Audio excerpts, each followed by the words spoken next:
So guys, আমরা অনেকেই কাটার বল শিখতে চাই। এর আগের ভিডিওতে অফ কাটার বলটি কীভাবে করতে হয় সেটা টিপস দিয়েছিলাম, কিন্তু আজকে যে বলটা হবে সেটা মূলত লেগ কাটার। তো শুরু করা যাক ভিডিওটা। তো মূলত লেগ কাটার করতে হলে বলের গ্রিপটা যেভাবে ধরতে হবে, ঠিক আছে?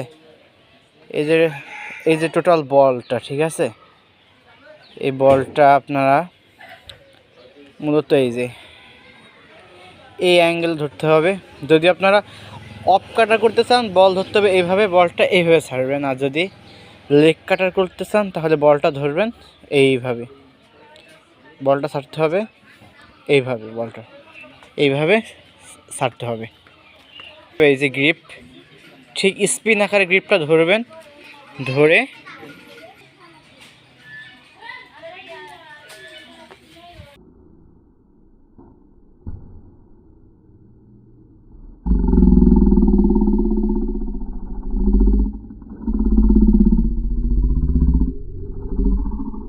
দেখেছেন কীভাবে ঘুরলো বলটা।